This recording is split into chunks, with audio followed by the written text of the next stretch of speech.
کہ سب سے پہلا فریضہ عبادات کے اندر وہ نماز ہے، کہ انسان نماز کو قائم کرے، نماز کا اہتمام کرے، یہ سب سے پہلی عبادت ہے عبادات میں۔ اور نبی علیہ السلام جب اس دنیا سے تشریف لے جا رہے تھے تو وصیت بھی فرمائی تھی اپنی امت کو کہ الصلاۃ وما ملکت ایمانکم۔ وصیت انسان ان باتوں کی کرتے ہیں جو سب سے زیادہ قیمتی ہو، جو پوری زندگی کا نچوڑ ہو۔ اگر دنیا کے اندر انسان وصیت کرے اپنی اولاد کو تو اپنی پوری زندگی کا نچوڑ بیان کرتا ہے۔ تو اس لیے نبی علیہ السلام نے اپنی امت کو وصیت فرمائی الصلاۃ الصلاۃ وما ملکت ایمانکم، کہ نماز کا اہتمام کرنا، نماز کا اہتمام کرنا یہ قیامت تک آنے والی امت کے لیے وصیت ہے، کہ یہ وصیت کہ انسان نماز کو قائم کرنے والا بنے۔ اور قبر کے اندر بھی سب سے پہلا سوال نماز کے بارے میں ہوگا۔ اعمال عبادات کے اندر سب سے پہلا سوال نماز کے بارے میں ہوگا۔ اگر نماز صحیح نکل آئی تو باقی اعمال بھی صحیح نکل آئیں گے، اگر نماز میں کمی ہوئی تو باقی اعمال میں بھی پھر کمی ہوگی۔ اگر یہ سیڑھی پار ہو گئی، یہ منزل پار ہو گئی، باقی منزلیں پھر آسان ہے۔ سب سے پہلا سوال عبادات میں نماز کے بارے میں ہوگا۔ اسی لیے قرآن کریم کے اندر 80 یا 82 مقامات پر اللہ نے نماز کا ذکر کیا کہ نماز کا اہتمام کرو۔ اقاموا الصلاۃ وآتوا الزکاۃ یقیمون الصلاۃ ویؤتون الزکاۃ حافظوا علی الصلاۃ والصلوات الوسطی۔ مختلف مقامات پر اللہ تبارک و تعالی نے نماز کے بارے میں ذکر کیا، اور پھر فرمایا قرآن کریم کے اندر سب سے پہلی سورت میں کہ اس کتاب میں کوئی شک نہیں ہے، اور ھدی للمتقین، یہ ہدایت ہے متقین کے لیے۔ اور پھر ایمان والوں کی صفت بیان فرمائی الذین یؤمنون بالغیب۔ ایمان والے کون ہے؟ کہ جو اللہ پر بن دیکھے ایمان لاتے ہیں۔ اور پھر فرمائے یقیمون الصلاۃ، نماز کو قائم کرنے والے ہیں، کہ سب سے پہلی چیز کہ وہ نماز کو قائم کرنے والے ہیں۔ اور پھر یہ بھی نہیں فرمایا نماز کو پڑھنے والے ہیں، یہ نہیں فرمایا، بلکہ نماز کو قائم کرنے والے ہیں۔ نماز کو قائم کرنے کا مقصد یہ ہے کہ بحقوقہا، قرآن نماز کو ادا کرنا اس کے حقوق کے مطابق، جیسے نماز کا حق ہے، جیسے نماز کا حق ہے اس طرح ہم نماز کو ادا کریں۔ صرف پڑھنا نہیں جیسے ہم پڑھتے ہیں، بس نماز پڑھ لی ختم نہیں، قائم کرنا جیسے شریعت میں مطلوب ہے، جیسے اللہ کو مطلوب ہے اس طرح نماز انسان ادا کرے۔ اور ابن قیم رحمۃ اللہ علیہ فرماتے ہیں اس بات کے اندر کسی امام کا اختلاف نہیں، کسی کا اختلاف نہیں کہ نماز سب سے اہم فریضہ ہے، یعنی فرائض کے اندر سب سے اہم عبادت وہ نماز ہے۔ اس میں کسی امام کا اختلاف نہیں ہے، کسی عالم کا اختلاف نہیں ہے۔ اور پھر یہ بھی فرمایا اس بات میں بھی کسی کا اختلاف نہیں ہے کہ یہ نماز کا چھوڑ دینا قصداً عمداً قتل سے بڑا گناہ ہے، کہ اس میں بھی کسی عالم کا اختلاف نہیں کہ جان بوجھ کر نماز چھوڑنے والا یہ قتل سے بڑا گناہ ہے۔ آج ہم چوری کو گناہ سمجھتے ہیں، غیبت کو گناہ سمجھتے ہیں، سود کو گناہ سمجھتے ہیں، جھوٹ کو گناہ سمجھتے ہیں، جوے کو گناہ سمجھتے ہیں۔ یہ سارے کبائر ہے، سب گناہ ہے، لیکن سب سے بڑا گناہ نماز کا چھوڑ دینا ہے۔ آج ایسے عادی ہو گئے نماز چھوڑنے کے کہ ظاہر ہی نہیں ہوتا کہ کوئی گناہ چھوڑ رہا ہوں، کہ دل کو تکلیف بھی نہیں ہوتی ذرہ برابر کہ کتنی بڑی عبادت چھوڑ رہا ہوں۔ نبی علیہ السلام کے زمانے کے اندر نماز کا اتنا اہتمام تھا کہ جو منافقین ہوا کرتے تھے وہ بھی نماز پڑھا کرتے تھے۔ منافق لوگ جو ایمان نہیں لائے تھے لیکن صرف اور صرف نام کے لیے داخل ہو گئے تھے مسلمانوں کے اندر، مسلمانوں میں تفریق ڈالنے کے لیے وہ بھی نماز کا اہتمام کیا کرتے تھے۔ اسی لیے تو نبی علیہ السلام نے فرمایا منافقین پر عشاء اور فجر کی نماز سب سے زیادہ بھاری ہے۔ تو منافق بھی اس دور کے اندر نماز پڑھا کرتے تھے۔ آج کا مسلمان نماز نہیں پڑھتا، نماز چھوڑ دیتا ہے، کام کو زیادہ اہمیت دیتا ہے۔ رزق دینے والی ذات اللہ کی ہے، ہم عبادات میں لگ جائیں گے، اللہ اپنے غیب کے خزانوں سے رزق دیں گے، اللہ کم رزق میں بھی اللہ برکتیں ڈال دیں گے۔ تو انسان نماز کا اہتمام کرے کہ نماز چھوڑ دینا یہ بہت بڑا گناہ ہے۔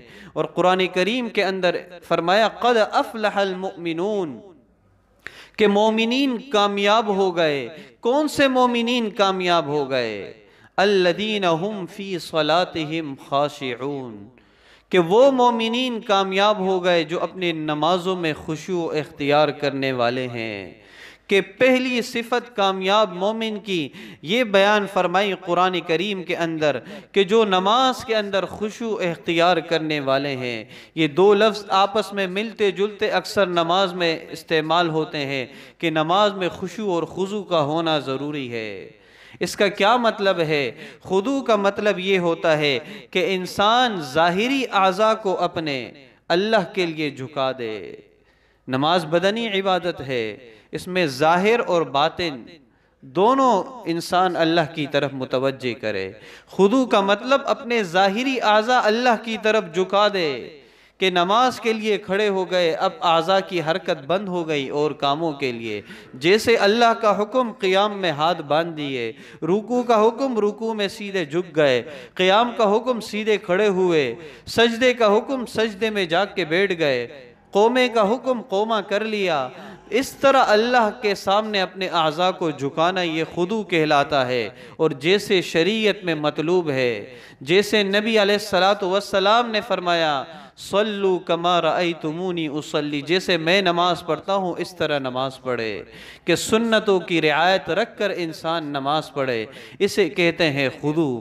اور خشوع کہتے ہیں دل کا اللہ کے حضور جھک جانا، کہ یہ دل بھی اللہ کی طرف متوجہ ہو، یہ دل و دماغ بھی اللہ کی طرف متوجہ ہو۔ نماز کے لیے کھڑے ہیں، حساب کتاب دکان کا کر رہے ہیں، ایسا نہ ہو۔ ان تعبد اللہ کأنک تراہ، کہ عبادت ایسی کرو جیسے اللہ آپ کو دیکھ رہے ہیں۔ اگر یہ حاصل نہیں ہو رہا یہ درجہ، یہ حاصل کر لو کہ میں اللہ کو دیکھ رہا ہوں، کہ اس کے لیے عبادت کر رہا ہوں۔ تو انسان یہ درجہ حاصل کرے کہ جیسے اللہ مجھے دیکھ رہے ہیں، ایسی انسان عبادت کرے، یہ کہلاتا ہے خشوع اور خضوع۔ کہ ظاہری اعضاء بھی اللہ کے لیے جھکا دینا اور باطن بھی اللہ کی طرف متوجہ کرنا، اپنا باطن بھی اللہ کے لیے جھکا دینا، یہ ہے نماز کی عبادت۔ اسی لیے فرمایا مومن، کامیاب مومن وہ ہے جو نماز کے اندر خشوع اور خضوع کا خیال رکھتا ہے۔ اور پھر فرمایا وَارْكَعُوا مَعَ الرَّاكِعِينَ، اور نماز پڑھو، رکوع کرو رکوع کرنے والوں کے ساتھ، مطلب جماعت سے نماز پڑھو، جماعت کا اہتمام کرو نماز کے اندر۔ جماعت سے نماز پڑھنا یہ بھی بہت افضل ہے۔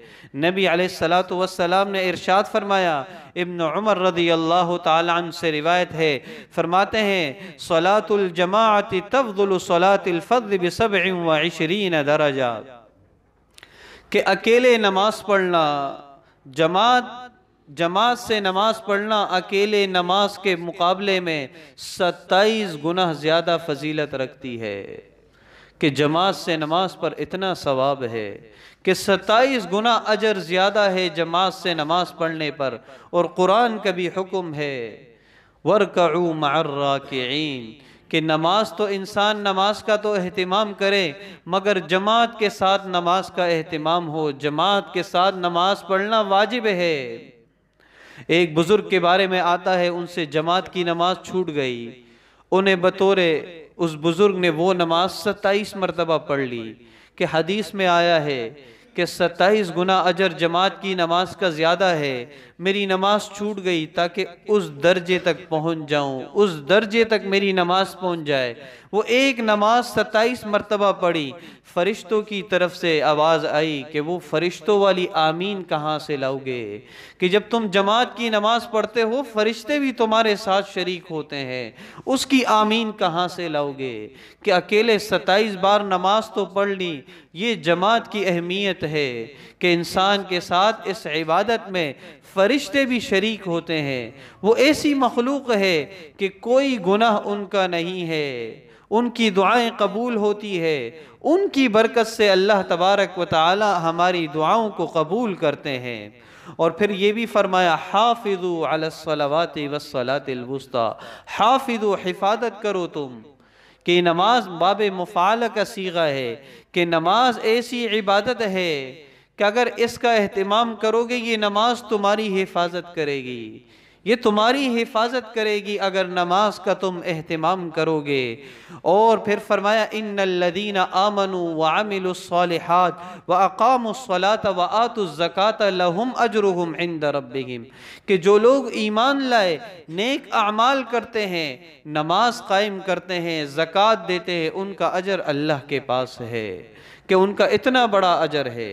جہاں پر قرآن پڑھو گے، قرآن کھولو گے، جا بجا اقاموا الصلاۃ وآتوا الزکاۃ، اقاموا الصلاۃ وآتوا الزکاۃ، قرآن کو ترجمے کے ساتھ آنا چاہیے۔ اگر یہ نہیں، کم از کم ان الفاظ کو تو مطلب سمجھ آئے، اقاموا الصلاۃ کا کیا مطلب؟ کہ ہر دوسرے صفحے پہ یہ لفظ آ رہا ہے، اس کا مطلب اللہ حکم دے رہے ہیں نماز کا، کہ جا بجا حکم دے رہے ہیں۔ اس کریم کا تو ایک بار کہہ دینا قرآن میں کافی تھا، کہ سورہ بقرہ کے شروع میں ایک مرتبہ آ گیا کافی تھا، لیکن ہر دوسرے صفحے پہ اقاموا الصلاۃ وآتوا الزکاۃ، اس کی وجہ یہ ہے کہ یہ اہم عبادت ہے، یہ اہم فریضہ ہے، اس میں کہیں کوتاہی نہ ہو جائے، اس کا اہتمام کرنے والے بن جائے۔ اس لیے کثرت سے اس بات کی تاکید کی گئی کہ نماز کو قائم کرنے والے بنو، نماز کا اہتمام کرنے والے بنو۔ اور نماز کو پھر ایمان کہا گیا قرآن کریم کے اندر، کہ جب مسلمان مسجد اقصی کی طرف نماز پڑھ رہے تھے، 17 مہینے نماز پڑھی، پھر جب اللہ کا حکم آیا کہ قبلہ بیت اللہ کی طرف نماز پڑھو، جب مسلمانوں نے بیت اللہ کی طرف نماز شروع کر دی تو مشرکین نے یہ کہنا شروع کر دیا مسلمانوں کی 17 مہینوں کی عبادت ضائع ہو گئی، 17 مہینوں کی نمازیں ضائع ہو گئی جو مسجد اقصی کی طرف نماز پڑھی۔ تو اللہ تبارک و تعالی نے قرآن کریم کی آیت نازل کی وَمَا كَانَ اللَّهُ لِيُضِيعَ إِيمَانَكُمْ، کہ اللہ تمہارے ایمان کو ضائع نہیں کریں گے، مطلب تمہاری نمازوں کو ضائع نہیں کریں گے۔ نماز ایمان کہا گیا نماز کو قرآن کریم کے اندر، کہ یہ ایمان کی علامت ہے نماز کا پڑھنا، ایمان والے کی نشانی ہے نماز کا پڑھنا، ایمان والا کبھی نماز کو فوت نہیں کرتا، یہ ایمان کی علامت ہے۔ پھر نماز کی خاصیت یہ ہے ان الصلاۃ تنہا عن الفحشاء والمنکر، یہ نماز ہی ایسی چیز ہے کہ جو انسان کو برائی سے، ناشائستہ کاموں سے روکتی ہے، کہ انسان دنیا کے اندر گناہ کرتا ہے کہ میں کیسے بچ جاؤں برائیوں سے، گناہوں سے۔ نماز کا اہتمام کرنے والے بنیں گے، پابندی سے نماز پڑھنے والے بنیں گے، اللہ تبارک و تعالی سارے گناہ بھی چھڑوا دیں گے، سارے گناہ بھی انسان چھوڑ دے گا۔ لیکن شرط یہ ہے کہ انسان نماز کو قائم کرنے والا بنے، پابندی کرنے والا بنے۔ اور پھر یہ نماز انسان کے لیے معاون بھی ہے، دنیا میں بھی معاون مددگار ہے، آخرت میں بھی معاون اور مددگار ہے۔ معاون کیسے ہے؟ کہ قرآن کریم کے اندر ارشاد فرمایا وَاسْتَعِینُوا بِالصَّبْرِ وَالصَّلَاةِ، کہ تم اللہ سے مدد طلب کرو صبر کے ذریعے اور نماز کے ذریعے۔ وَإِنَّهَا لَكَبِيرَةٌ إِلَّا عَلَى الْخَاشِعِينَ، یہ بہت گراں ہے، بہت مشکل کام ہے، مگر خشوع اختیار کرنے والوں کے لیے، عاجزی اختیار کرنے والوں کے لیے۔ حالانکہ صبر کر لینا، نماز پڑھ لینا کوئی مشکل نہیں۔ قرآن میں فرمایا وَإِنَّهَا لَكَبِيرَةٌ، یہ بہت گراں ہے۔ آج آپ دیکھتے ہیں نماز پڑھنے آتے ہیں کتنے ہی لوگ ہیں، اگر نماز پڑھنے کا کہہ دیں گے ایسے بوجھل ہو جائیں گے جیسے ان کے سروں پہ پہاڑ رکھ دیا گیا۔ یہ قرآن میں فرمایا جن کے دلوں میں ایمان نہیں ہوتا ان کے لیے بہت گرا ہے، جو عاجزی اختیار کرنے والے نہیں ہیں ان کے لیے بہت بھاری ہے یہ نماز۔ وَإِنَّهَا لَكَبِيرَةٌ إِلَّا عَلَى الْخَاشِعِينَ، ورنہ یہ نماز انسان کے لیے معاون ہے، انسان کے لیے یہ نماز مددگار ہے۔ قرآن کریم کے اندر اللہ تبارک و تعالی نے بنی اسرائیل کا قصہ بیان کیا، وَلَقَدْ أَخَذَ اللَّهُ مِيثَاقَ بَنِي إِسْرَائِيلَ وَبَعَثْنَا مِنْهُمُ 12 نَقِيبًا، کہ اللہ تبارک و تعالی نے بنی اسرائیل کے اندر 12 سرداروں کو بھیجا اور حکم دیا، وقال اللہ انی معکم، اور فرمایا اللہ نے کہ میں تمہارے ساتھ ہوں۔ انی معکم، اللہ فرما رہے لئن اقمتم الصلاۃ، کہ اگر تم نماز قائم کرو گے، کہ ان کو حکم دیا اگر اللہ تمہارے ساتھ ہوگا، اللہ تمہارا معاون ہوگا ہر کام کے اندر، اگر تم نماز قائم کرو گے۔ اگر نماز زندگی کے اندر نہیں ہوگی، ہر کام کے اندر اللہ کی مدد اڑ جائے گی۔ اور حضرت عبداللہ بن مسعود رضی اللہ تعالیٰ عنہ سے روایت ہے، فرماتے ہیں نبی علیہ السلام سے سوال کیا گیا، ای العمل افضل، کون سا عمل افضل ہے؟ نبی علیہ السلام نے فرمایا الصلاۃ لوقتها، نماز کو اس کے وقت پہ پڑھنا سب سے افضل ہے۔ پھر سوال کیا گیا ثم ای، پھر کون سا عمل؟ فرمایا بر الوالدین، والدین کے ساتھ حسن سلوک کرنا۔ پھر سوال کیا گیا ثم ای، پھر کون سا عمل افضل ہے؟ فرمایا الجہاد فی سبیل اللہ، اللہ کے راستے میں جہاد کرنا یہ سب سے افضل ہے۔ تو سب سے پہلی چیز الصلاۃ لوقتها، کہ نماز کو اس کے وقت پہ پڑھنا یہ سب سے افضل عمل ہے۔ اور حضرت جابر رضی اللہ تعالیٰ عنہ فرماتے ہیں نبی علیہ السلام نے 5 وقت نماز پڑھنے والے کی مثال دی۔ کیسی مثال دی؟ فرمایا مثل صلاة الخمس کنہر غمر علی باب احدکم، کہ جو تم میں سے 5 وقت نماز کی پابندی کرتا ہے اس کی مثال ایسی ہے، اس شخص کی مثال کہ جس کے گھر کے دروازے کے پاس سے نہر گزر رہی ہو، یغتسل منہ کل یوم 5 مرات، فرمایا وہ 5 مرتبہ دن میں اس نہر سے نہائے گا، اس صاف پانی سے، تو اس کے بدن پر کوئی میل نہیں ہوگی۔ اسی طریقے سے 5 وقت نماز پڑھنے والا بھی گناہوں سے ایسے دھل جاتا ہے، ایسے گناہوں سے دھل جاتا ہے جیسے دن میں 5 مرتبہ نہانے والے کا بدن صاف ہوتا ہے۔ تو اس لیے مثال دی کہ جو دن میں نمازوں کا اہتمام کرتا ہے، 5 وقت کی نمازوں کا، اللہ تبارک و تعالی اس کے گناہوں کو بھی معاف فرما دیتے ہیں۔ اور ایک روایت کے اندر نبی علیہ السلام نے ارشاد فرمایا الفرق بین الرجل وبین الکفر ترک الصلاۃ، کہ آدمی اور کفر کے درمیان جو فرق ہے وہ صرف نماز چھوڑنے کا فرق ہے۔ اور ایک روایت میں نبی علیہ السلام نے ارشاد فرمایا من ترک الصلاۃ متعمدا فقد کفر جہارا، جو جان بوجھ کر نماز چھوڑ دیتا ہے وہ اعلانیہ کفر کر رہا ہوتا ہے۔ اس سے بڑی کیا وعیدیں ہوں گی نماز کے بارے میں۔ اور قرآن کریم کے اندر جنتی جب اہل جہنم سے سوال کریں گے ما سلککم فی سقر، تمہیں اس سقر میں جہنم کے خطرناک گڑھے میں کیوں ڈالا گیا؟ تو جہنمی جواب دیں گے قالوا لم نک من المصلین، ہم اس جہنم کے خطرناک گڑھے میں اس لیے آئے کہ ہم نماز پڑھنے والے نہیں تھے۔ یہ جہنمیوں کا مکالمہ اللہ نے ذکر کیا کہ قالوا لم نک من المصلین، ہم دنیا کے اندر نماز کا اہتمام کرنے والے نہیں تھے۔ اور حضرت انس رضی اللہ تعالیٰ عنہ سے روایت ہے کہ نبی علیہ السلام نے ارشاد فرمایا من ترک الصلاۃ متعمدا فقد کفر، جو جان بوجھ کر نماز چھوڑ دیتا ہے فقد کفر، وہ ایسا ہے جیسا اس نے کفر کر دیا۔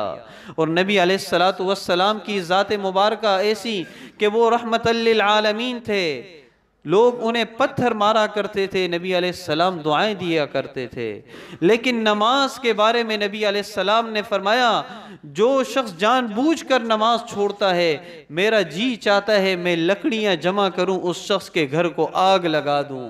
وہ نبی جو رحمت للعالمین تھے نماز کے بارے میں فرما رہے ہیں کہ اس شخص کے گھروں کو آگ لگا دوں۔